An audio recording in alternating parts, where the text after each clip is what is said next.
আমরা যদি পৃথিবীতে যিনি শয়তান, তার যে শয়তানের তৈরি হওয়ার প্রেক্ষাপট সেটা ছিল মূলত আল্লাহর বিধানকে অস্বীকার করা। পাশাপাশি তিনি বলেছিলেন যে আদমকে মাটি দ্বারা সৃষ্টি করা হয়েছে, আমাকে আগুন দ্বারা সৃষ্টি করা হয়েছে। আমি আদমের চেয়ে অনেক বেশি অর্জন আমার ঝুলিতে রয়েছে, এজন্য তার মধ্যে অহংকার তৈরি হয়েছে। কিন্তু অহংকারের কারণে আল্লাহ তাআলা শয়তানকে ক্ষতিগ্রস্তদের কাতারে শামিল করেছেন। আমরা যদি পৃথিবীর ইতিহাসগুলো দেখি, আদ জাতি, সামুদ জাতি পৃথিবীতে অনেক বড় অট্টালিকা তৈরি করেছিলেন, এবং ফিরাউন, নমরুদ যারা পৃথিবীতে এত বেশি বিত্তশালী ছিল, এত বেশি ক্ষমতাশালী ছিল, কিন্তু একটা পর্যায়ে এসে তারা অহংকার করার কারণে আল্লাহ তাআলা তাদেরকে পতন দিয়েছেন।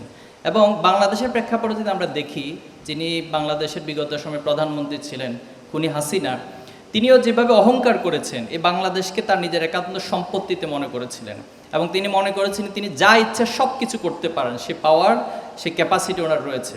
কিন্তু একটা পর্যায়ে আমরা দেখেছি যে অহংকার এবং জুলুমের মধ্য দিয়ে মানুষের পতন নিশ্চিত হয়ে যায়। এজন্য আমি অনুরোধ করবো, আপনারা যা কিছু অর্জন করেন না কেন পৃথিবীতে, বেশি বেশি আল্লাহর শুকরিয়া আদায় করবেন। আপনার অর্জনের পিছনে শুধুমাত্র আপনি এককভাবে জড়িত ছিলেন না, প্রত্যেক ব্যক্তির অর্জনের পাশে তার যে পারিপার্শ্বিকতা, তার যে পিতামাতা, শিক্ষক, এরপরে সমাজের বা আত্মীয় স্বজনদের মধ্যে যারা আছে, সকলের মিলে সকলের সাপোর্টের কারণেই সেটা সম্ভব হয়। ফাইনালি আল্লাহ তাআলা হয়তো আপনাকে কবুল করেছেন, এজন্য আপনি অর্জনগুলো করেছেন। এজন্য আমার মেসেজ হচ্ছে আপনাদের প্রতি, জীবনে যত অর্জন করুন না কেন তত বেশি আল্লাহর কাছে শুকরিয়া আদায় করবেন। ফাইন শাকারতুম লাযিদান্নাকুম, আল্লাহ তাআলা আপনাকে আরও বাড়িয়ে দিবেন। কিন্তু আপনার মনের মধ্যে যদি অহংকার বোধ তৈরি হয়, তাহলে সেটা ক্ষতির কারণ হয়ে যাবে। বিশ্ববিদ্যালয়ে আমরা ভর্তি হয়েছি জ্ঞান, গবেষণা এবং নতুনত্ব, ইনোভেশন, আইডিয়াগুলো নতুন নতুন করে তৈরি করার জন্য। এই যে বিশ্ববিদ্যালয়ে ভর্তি হওয়া, কিন্তু বাস্তবতা কি বলে আমাদেরকে? বাস্তবতা বলে বিশ্ববিদ্যালয়ের এই সার্টিফিকেট নিয়ে আমি একটি চাকরি করব, বিসিএস ক্যাডার হব অথবা শিক্ষক হব, অর্থাৎ আমিত্বের অথবা আমার পার্সোনাল স্বার্থ সংশ্লিষ্ট বিষয়গুলোই ম্যাক্সিমাম সময় আমাদের মাঝে কাজ করে। কিন্তু জ্ঞানের যে বিশালতা, জ্ঞানের মূল উদ্দেশ্য হচ্ছে আন্ডারস্ট্যান্ডিং, বোঝাপড়া, নিজের ভিতরে একটা বোধ শক্তি তৈরি হওয়া, এবং আমাদের চারপাশে যে সমস্যাগুলো আছে এই সমস্যাগুলোকে আইডেন্টিফাই করে সেটা সমাধান দেওয়া। আমি আশা করি বিশ্ববিদ্যালয়ের সর্বোচ্চ মেধার স্বাক্ষরকারী হিসেবে আপনারা সমাজের এই সমস্যাগুলোকে আইডেন্টিফাই করে সেটা সমাধানের জন্য চেষ্টা করবেন। আদম আলাইহিস সালাম এবং ফেরেশতাদের মাঝে একটা প্রতিযোগিতা হয়েছিল। আল্লাহ তাআলা আদমকে সৃষ্টি করার পর ফেরেশতাদেরকে ডেকে বলেছিলেন যে তোমরা এই বিষয়গুলোর নাম বলো। তখন ফেরেশতারা বলেছিল, সুবহানাকা লা ইলমা লানা ইল্লা মা আল্লামতানা ইন্নাকা আনতাল আলিমুল হাকিম, যে আল্লাহ আসলে আপনি আমাদেরকে যা শিখিয়ে দেন এর বাইরে কোনো কিছু শিখার সামর্থ্য আমাদের কাছে নাই। তখন আদম আলাইহিস সালামকে আল্লাহ তাআলা শিখিয়ে দিলেন সেই নামগুলো, এবং আদম আলাইহিস সালাম সেগুলো ফেরেশতাদের সামনে উপস্থাপন করেছেন। এর দ্বারা যেটা প্রমাণিত হয় যে জ্ঞানের এই প্রতিযোগিতার মধ্য দিয়ে মূলত আল্লাহ তাআলা মানুষকে আশরাফুল মাখলুকাত এবং পৃথিবীর সেরা প্রাণী হিসেবে স্বীকৃতি দিয়েছেন। এজন্য আমাদের জ্ঞানের যে শ্রেষ্ঠত্ব প্রতিযোগিতা, এই অবস্থান থেকে নিজেদেরকে অগ্রসর করা এবং মানুষ হিসেবে, মানবিক মানুষ হিসেবে নিজেদেরকে তৈরি করার জন্য আহ্বান করব। মুসা আলাইহিস সালাম এবং খিজির আলাইহিস সালামের ক্ষেত্রে এই জ্ঞানের একটি ঘটনা বা কেস আমরা দেখতে পাই। সেখানে আল্লাহ তাআলা মুসা আলাইহিস সালামকে জিজ্ঞেস করেছিলেন যে সবচেয়ে জ্ঞানীকে। তখন মুসা আলাইহিস সালাম চিন্তা করলেন, যেহেতু এখন আমি নবী, আমার কাছে ওহী আসে, আমি সবচেয়ে জ্ঞানী। কিন্তু আল্লাহ তাআলা মুসা আলাইহিস সালামকে খিজির আলাইহিস সালামের সাথে সাক্ষাৎ করতে বলে, এটা সূরা কাহাফের মধ্যে এই বর্ণনাটা আছে। তো যখন তিনি সাক্ষাৎ করলেন, তিনি দেখতে পেলেন যে মুসা আলাইহিস সালাম বাহ্যিক দৃষ্টিতে যেটাকে জ্ঞান মনে করছেন বা যেটাকে তিনি উপলব্ধি করছেন, খিজির আলাইহিস সালামের জ্ঞানের গভীরতা এবং উপলব্ধির জায়গাটা অনেক অনেক বেশি ছিল। তো কোরআন আমাদের জন্য যেটা নীতিমালা দেয় সেটা হলো, আপনি যখন অনেক বেশি চিন্তাশীল হবেন, আফালা ইয়াতাফাক্কারুন, আফালা ইয়াতাদাব্বারুন, গবেষণা করা, এর মধ্যে দিয়ে আপনার জ্ঞানের একটা গভীরতার জায়গা তৈরি হবে, একটা উপলব্ধি বোধ তৈরি হবে। পৃথিবীতে অনেকেই জ্ঞান অর্জন করে, কিন্তু উপলব্ধির জায়গাটা সবার সমান্তরাল হয় না।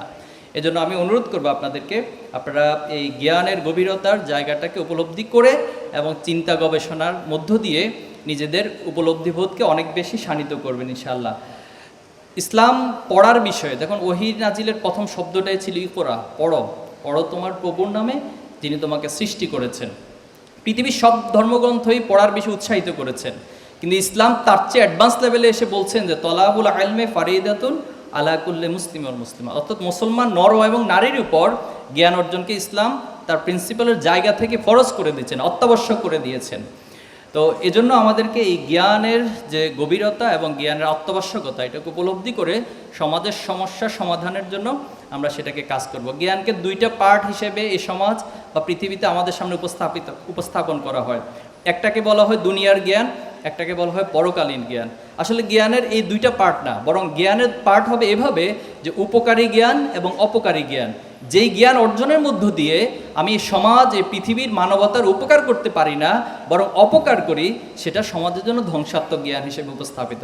আজকে যদি আমরা পাশ্চাত্য সভ্যতার দিকে তাকাই, পাশ্চাত্য সভ্যতা বললে আমাদের সামনে আসে বিশাল অট্টালিকা, বিশাল সম্পদের পাহাড়, এবং তারা পৃথিবীর রেসে যুদ্ধের মধ্য দিয়ে পৃথিবীতে দাঙ্গা হাঙ্গামা সৃষ্টি করে সকলের উপর এক ধরনের কর্তৃত্ববাদী কলোনি প্রতিস্থাপন করেছেন, অথবা পোস্ট কলোনিয়াল একটা থিমস তারা সমাজে এই পৃথিবীতে প্রতিস্থাপন করেছেন।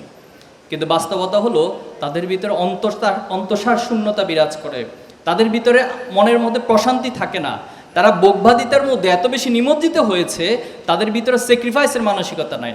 তারা পৃথিবীতে মানবতা শিখায়, কিন্তু আবার তারাই পৃথিবীতে মানবতাকে ধ্বংসের জন্য সবচেয়ে বেশি দৃষ্টান্ত স্থাপন করে।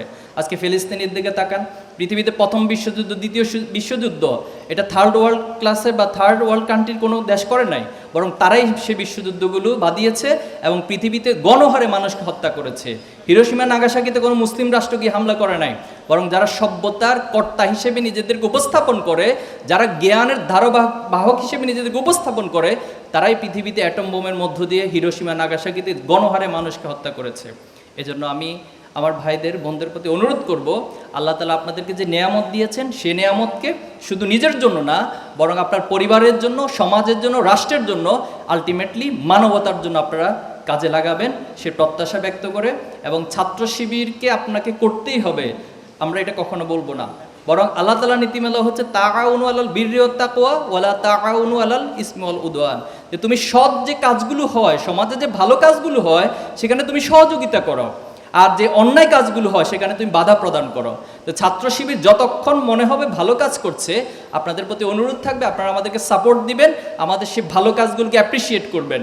কিন্তু ছাত্র শিবির যদি আপনার দৃষ্টিতে ন্যূনতম কোনো খারাপ কাজ করে, যেটা অসঙ্গতিপূর্ণ, তাহলে সেটা আমাদেরকে ধরিয়ে দিবেন, আমাদেরকে সংশোধন করে দিবেন। আমরা আপনাকে সৎ হতে বলি, ছাত্র শিবির আপনাকে করতে হবে না, কিন্তু আপনাকে সৎ হওয়া তো এটা শুধুমাত্র ছাত্র শিবির বলছে তা না, বরং ব্যক্তি হিসেবে এবং আপনার পরিবারের পক্ষ থেকে এবং শিক্ষকদের পক্ষ থেকে, শিক্ষা প্রতিষ্ঠানের পক্ষ থেকে এটা আপনার জন্য ম্যান্ডেটরি যে সৎ হবেন। আপনি দেখুন, আজকে যদি চিন্তা করা হয় বাংলাদেশের সবচেয়ে বড় সমস্যা কি, অনেক সমস্যা রয়েছে, এর মধ্যে দুইটা বড় সমস্যা। একটা হচ্ছে শিক্ষা ব্যবস্থাটা আমরা যেভাবে করে ঢেলে সাজানোর দরকার ছিল, একটা আদর্শিক জায়গা থেকে এবং বাংলাদেশের কল্যাণের জায়গা থেকে, সেভাবে কিন্তু শিক্ষা ব্যবস্থাকে ঢেলে সাজানো সম্ভব হয়নি। একটা মিক্সড পজিশন থেকে সার্টিফিকেট ওরিয়েন্টেড এবং প্রসেস ওরিয়েন্টেড একটা শিক্ষা ব্যবস্থার মধ্য দিয়ে আমরা যাই। তো এই শিক্ষা ব্যবস্থার সমস্যার সমাধান আরেকটা বড় জায়গা হচ্ছে বাংলাদেশের দুর্নীতি। কিছুদিন আগেও একজনের সাথে আলাপ হচ্ছিল, একজন বিশ্ববিদ্যালয়ের শিক্ষকের সাথে। তা আলাপ করতে করতে এক পর্যায়ে আমরা বলছিলাম যে বাংলাদেশ থেকে যদি 2 বছর যে ন্যূনতম কোনো দুর্নীতি হবে না, তাহলে বাংলাদেশ এখন যে পজিশনে আছে তার চেয়ে অনেক অনেক দূর খুব সহজে এগিয়ে যাওয়া সম্ভব। এখন প্রশ্ন হলো এই দুর্নীতিটা কারা করে? আমাদের দেশে কৃষকরা তো এই দুর্নীতি করে না, আমার দেশে যারা রিক্সা চালক তারা তো এই দুর্নীতি করে না, দুর্নীতি করে বিশ্ববিদ্যালয় থেকে যারা মেরিট অ্যাওয়ার্ড নিয়ে যায়, তারাই যখন বাংলাদেশের গুরুত্বপূর্ণ জায়গাগুলোতে বসে এবং তাদের হাত ধরে সবচেয়ে বড় দুর্নীতিগুলো হয়। তাহলে আপনাকে যদি সৎ না হতে পারি, তাহলে আমার এই অ্যাওয়ার্ড, এই সব কিছু আসলে কোনো কাজে আসবে না। আমি অনুরোধ করব আপনারা নিজেদের সততার জায়গা থেকে, দেশপ্রেমের জায়গা থেকে নিজেকে দক্ষ মানুষ হিসেবে গড়ে তুলবেন, সে প্রত্যাশা রেখে আমার কথা শেষ করছি। আসসালামু আলাইকুম রহমতুল্লাহি ওয়া বারাকাতুহু।